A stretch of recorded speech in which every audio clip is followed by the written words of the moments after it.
Uy, what's up mga koreko? Magandang gabi. Kauwi lang galing ng trabaho. Hmm?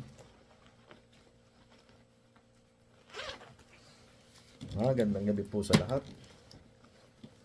Ibad muna ng jacket. Pag-usapan natin itong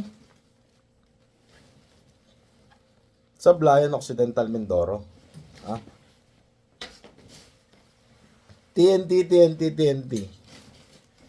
80 at 34 nagsabay sa airport or nagsama na 22 nung January 22, 80 January 23, 30 plus, 34 ang na-hold sa airport kasi wala daw pong SEC. Ayun, binaypass nila ang DMW, hindi daw nakipag-ugnay sa DMW ayun sa taga DMW. Kaya hindi sila nakaalis or nakapag-flight. Gibson nga pala, last day ko ngayon sa bakasyon na kami. Hindi naman last day sa trabaho. Bakasyon na po. Chinese New Year sa mga susunod na araw, 28, 29, 30. 3 days. Pag-usapan natin post ng isang namamahala dito sa Sablayan. Basahin ko lang po. Please po, sa mga nag-TNT sa South Korea, tama na, nadadamay na. Ang ibang gustong magtrabaho, pwede naman kayong bumalik. Kapag nakauwi na kayo, inisip nyo yung pansarili nyo, pero hindi nyo inisip ang mga babayan nyo na andito. Nasisilaw sa malaking sahod, pwede naman magpabalik-balik sa Korea kapag nakauwi na. Mahiya naman kayo. Pwede naman nga magpabalik-balik, ba't pa kayo mag-TNT? Ha? Hindi naman sinisisi dito yung mga nag-TNT kung bakit hindi nakalis. Walang naka-mention dyan. Basta patungkol lang sa TNT ito. Bakit nga ba nag-TNT ang mga taga Sablayan Occidental Mindoro dito sa South Korea? I-generalize na natin Hindi lang Sablayan. Basta bayan na may broker, may nag-TNT. Bakit? Unahin natin, sahod. Kaltas sa sahod. Hindi makatarungang sahod. Ang daming bawas sa sahod. Yung isang ang bayan, may tax pa eh. Bakit may tax? 5 buwan lang kayo dito, kinaltasan kayo ng tax. Yung isang bayan naman may cookmin pa. Ano kayo, EPS? Regular? Ano yung kinakaltas? Broker's fee. Iisa lang yan ng processing fee. Iisa lang yan ng service fee. Marami pa silang tawag patungkol dyan sa ibinabayad sa broker para magkaroon ng bayan ninyo ng seasonal farm worker. Magkano inaabot? Minsan 500, minsan 400. Samahan pa natin ng food and accommodation. Magkano food and accommodation? 400, 20%. Kasi may mga nauna, ginaya na ng ginaya nito mga broker. Kaya naging 20%. Ang matindi dito, libre naman ng amo yung bahay at pagkain. Sinisingil ng broker. Sinisingil ng broker ng 400 to 500,000 ang mga farmer. Kung 500 na ang bayad sa broker's fee, magbabayad ka pa ng bahay at pagkain 1 milyon na nawala. Magkano na lang natira? 1.1 million? 1 million na lang? Magkano na lang yun? 40,000? Yung iba naman walang broker's fee pero generalize ang kaltas ng 400 para sa food and accommodation. Kahit libre naman yung bahay. Parang broker's fee na rin yung nakukuha. Ganong katindi. Pero hindi yan. Hindi lang din yan ang dahilan. Ang daming binugbog dito. Lalo na dyan sa Wando Island. Hindi lang sa Sablayan. Ang daming minamaltratong Pinoy. Hindi lang din dyan sa Wando Island. Meron nga tinadyakan diretso ng dagat. Hindi pinasakay ng barko or ng bangka. Sabi nung amo, dumiretso ka sa baybay. Nasa 10 minutes yung nilangoy niya. Makarating lang sa baybay. Ang lamig ng tubig sa South Korea kahit summer yan. Ganong katatapang ang mga tao dito sa Wando Island.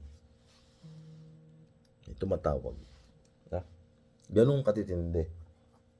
Sumunod, delay na sahod, nire-report, walang aksyon. Ha? Hanggang sa tumakas na lang yung tao. Yung pambubugbog, maraming tumakas dyan, sir. Hindi na namin natiis. Nilayasan na namin. Katanggap-tanggap yan. Sir, di kami pinapasahod. Ano, papalamo namin sa pamilya namin. Tumakas na lang kami. Sir, yung amo namin, minomolestya kami, hinihipuan kami. Anong gusto mong mangyari? Magahasa kami? May nangyari dito yun. Tumakas na lang kami. Ang daming reported case sa Kurikong TV, hindi ko lang ilalabas lahat. Kasalanan ba ng TNT kung bakit matigil ang isang MOU ng bayan? Pwede pa mangyari. Lalo na kung 50% or 30% ang nag-TNT sa dami, kumbaga sa 100, 30 yung nag-TNT, pwede na mapatigil yan. Paano pa kaya yung 50 nag-TNT sa 100? Pwede mapatigil yan. Yung iba naman, wala namang problema. Malaki lang talaga sahod sa South Korea, kaya nag-TNT. Yun yung mga makakukupal ang mukha. Pansarili lang talaga ang inisip ng mga yon. Uy, siya nga pala, sa Blayan. May nakarating kayo ditong seasonal farm worker na siga-siga. Nakarating siya dito sa South Korea. May kaso sa Pilipinas nung lumabas yung warrant of arrest or subpoena niya. Nandito na sa South Korea. Nasala ba ng mabuti? Yung mga pinapaalis. Galing sa Blayan. Siga-siga po. Nanunutok ng kutsilyo eh.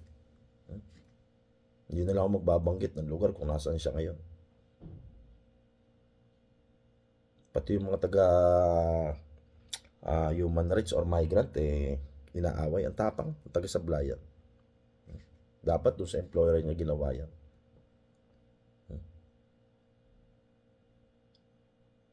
Ang daming reported case. Walang aksyon. Sir, kailangan daw ng ebidensya ng video. Sir, kailangan daw ng pasa. Bago kami mailipat ng employer, tumakas na lang po kami. Tama ba naman yun? Nagsusumbong yung tao. Kailangan pa ng ebidensya. Bawal nga cellphone Hindi ipadala ng employer yung mga cellphone. Paano yun? Paano yun makakuha ng ebidensya? Minsan, ang ipinapadala or madalas, hindi tunay na farmer.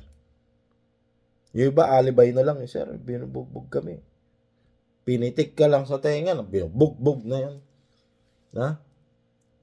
Alam ko marami sibuyasan dyan sa bayan ninyo, pero wag balat sibuyas. Yung iba kasi, sir, ginanon lang ako Ang Koreano mahilig manuntok, manipa. Mannerism nila yon. Pero, after nun, but hindi sila yung, iba yung biro. Nakita ko yan dito sa mga taga Sablayan na grabe, siya na yung pinakamabait na employer na nakita ko. Tinadyakan niya yung tao. Sabay akbay. Tinadyakan niya sa puwet. Sabi, boss, ganyan lagi yan, palabiro, pero napakabait sa amin. Mahal na mahal kami yan. Kaya mahal namin yung employer na yan. Pinakita niya sa DMW tsaka sa akin. Nakita ko talaga. Tinadyakan. Yung bang sipa na patagilid, pag ganun. Pag ganun ang sipa. Hindi yung tadyak na pag ganun. Hindi yung pag ganyan. Grabe bait, no? Employer na yun. Pabalik-balik na lang kami dito, sir. Karamihan ang nagti-TNT. Walang naipon talagang, or plano na talaga.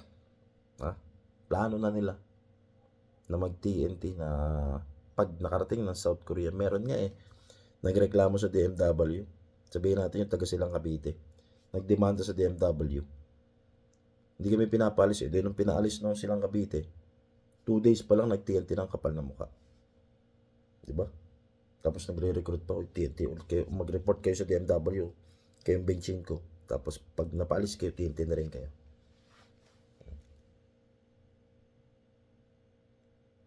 Sa akin, Ang hirap sisihin ng mga nag-TNT kasi may mga valid reason yan.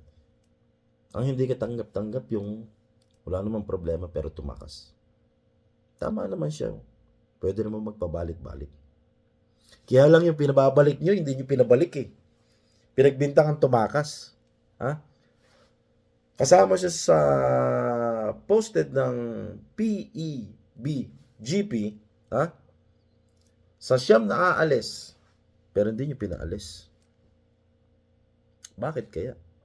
Kesa magti-TNT daw, umuwi nga yun ba't magti-TNT? O baka pinalitan lang. Minsan kasi ang palakasan system, dumadali sa mga malalakas na tunay na malakas na dapat nandito. Kasi sila yung talagang panlaban ninyo. Sila yung pambaragan nyo sa mga employer na mga matatapang. Next time, pumili kayo ng tunay na farmer. Huwag yung farmer-farmeran lang.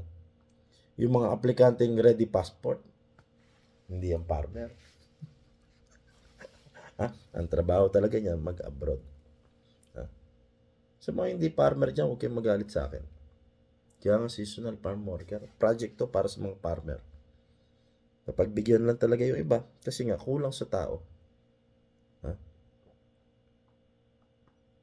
Kaya mostly na nagti-TNT, hindi talaga farmer.